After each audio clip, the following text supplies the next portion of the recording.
Budeme sa teraz rozprávať o účinkoch termálnej vody na ľudský organizmus a povieme si, že čo všetko dokáže človek zúžitkovať pre svoje zdravie, a to nám povie Peter Lališ. Vítajte. Ďakujem pekne, dobrý deň. Peťo, takže čo tá termálna voda nám môže poskytnúť? Tak ako vyplýva z toho samotného názvu, táto voda obsahuje na akumulovanú tepelnú energiu a na ten ľudský organizmus pôsobí priaznivo ten fyziologický účinok tepla. Čiže pri kontakte s ľudským organizmom dochádza k výraznej vazodilatácii termickej. To znamená, že nielen veľkých artérií, ale aj tých menších cievočiek pod koží a po koške. Ďalej sa zrýchluje. Že sa to celé prekrví. Celé sa to prekrví. Trošku som to preložila. Tak, správne. A dôkladne a dokonale. Zrýchli sa metabolizmus pri pobyte v termálnej vode a čo je najvýznamnejšie, tak tá teplá voda pôsobí spazmoliticky, preložím ja, uvoľňuje svalové napätie a pôsobí rovnako aj analgeticky, čiže zmierňuje bolesť. Áno, takže je to celé také príjemné a je to také relaxačné, hovoríme o teplej vode, ale teda tá môže mať aj 37, 38 a pre niekoho aj 42 je málo tepla. Áno. Takže aká teplá voda je dobrá podľa vás? Alebo teda má takéto účinky? Čo sa týka tej vonkajšej balneoterapie a pôsobenia na ľudský organizmus, je to hypertermická voda v tom rozmedzi od tých 37 do 39 stupňov Celzia, kedy najintenzívnejšie dochádza k týmto fyziologickým účinkom. Áno. Čiže tomu uvoľneniu svalového napätia, zlepšeniu metabolizmu a znižovaní bolesti. Ako dlho vydrží človek v takejto teplej vode? Tak je to samozrejme individuálne, ale doporučuje sa pobyt tej termálnej vode do tých 20 minút, aby zase nedošlo nejakým dekompenzačným mechanizmom a prehriatiu toho vnútorného prostredia. A čo potom, ak mám teda pocit, že už mi je veľmi horúco v tej vode, čo mám urobiť? Keď nastane tento pocit, tak samozrejme treba výjsť z kúpela, ľahnúť si na lôžko a zrelaxovať si určitú dobu. Do 20 minút by malo dôjsť k takému návratu tých pôvodných fyziologických funkcií, čiže sa ukloní krvný, zníži sa krvný tlak, ukloní sa tep srdiečka, dýchová frekvencia, čiže sa to vráti do toho pôvodného stavu. A nie je dobré ísť z tej teplej do studenej? Sú obľúbené aj takéto kontrastné pôsobenia tých tepelných podnetov.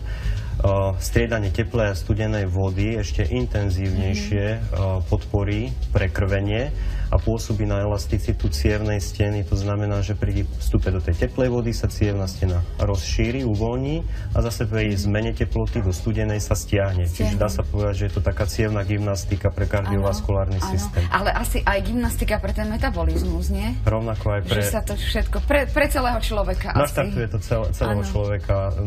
Dokonca sa veľmi stimuluje autonómny nervový systém, aj centrálny nervový systém a sa tak navodzujú také mechanizmy adaptácie na striedanie týchto podnetov, čiže organizmus sa stáva odolnejším, a jednak aj psychicky, aj fyzicky teda. To je taký adrenalín.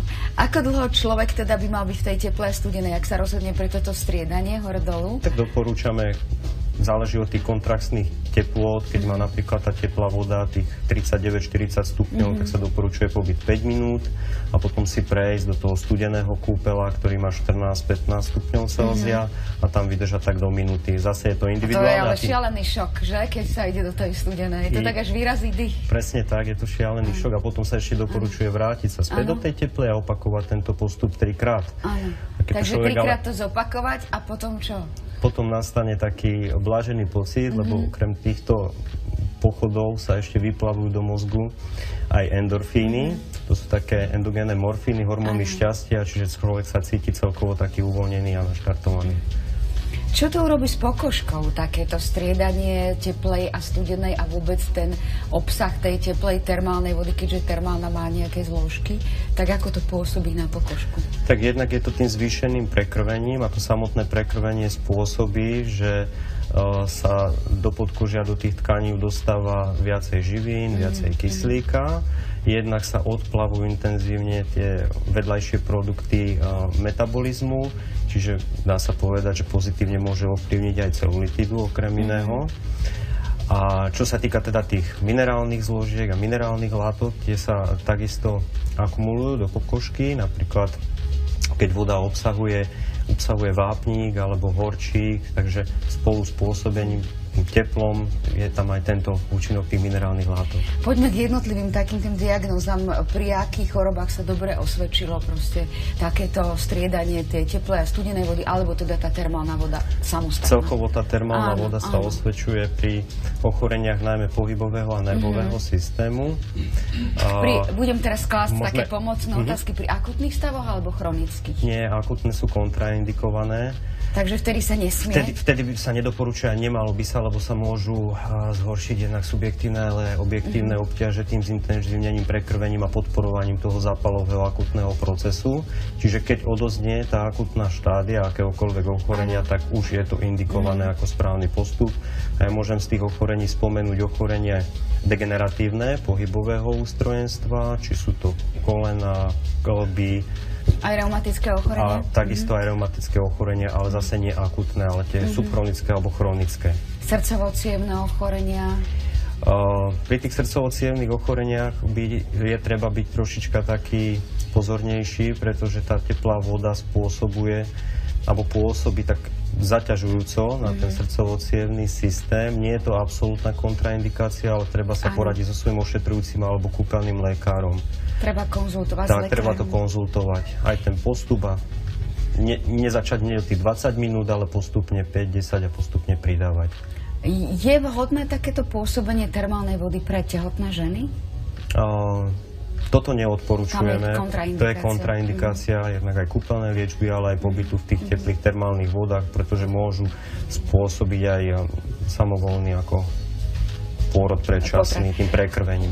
Je teda to úplne najideálnejšie pre ľudí, ktorí majú problémy, dlhodobé problémy s chronickým aparátom, teda s pohybovým aparátom, ale aj s nervovým aparátom. Takisto, či sú to nejaké parézy, plégy, čiže ochrnutia, takisto pôsobí tá voda veľmi vhodne. Takým relaxačným spôsobom. Presne tak. A v takomto ideálnom prípade, ako dlho by mal trvať taký pobyt? Nemyslím tak konkrétne jeden raz v tej vode, ale trebárs taký ten kúpeľný pobyt. Kúpeľný pobyt, tak tomuto sa venuje odbor balneológia a ono to pôsobí, ten pobyt v tom kúpeľnom zariadení a tá balneológia, pôsobenie týchto prírodných liečivých termálnych a minerálnych vôd v takých dvoch zložkách. Jednak je to lokálne, čiže sa zvýši to prekrvenie, uvoľní sa svalové napätie, ale potom je to aj celkové pôsobenie, kedy opakovanými takýmito podnetmi sa preladí celkový taký adaptačný systém, to organizmu, autonómny nervový systém a nastávajú takéto pochody v organizme. A aby sa to tak stabilizovalo a trvalo to ešte určitú dobu, tak sa odporúča 21 až 28 dní. Pobytu v kúpeľoch a je možné ísť aj dvakrát do roka, ak si to niekto môže dovoliť z časových aj finančných dôvodov. Aj 4-krát doporučujem, samozrejme, ako v tomto nie je žiadny problém. Čím viac si to môže človek dovoliť, tak tým pôsobí jednak aj preventívnejšie, aj terapeuticky. A je aj tak zrelaxovaný, že je to terapeutické. Peter, ďakujeme veľmi pekne.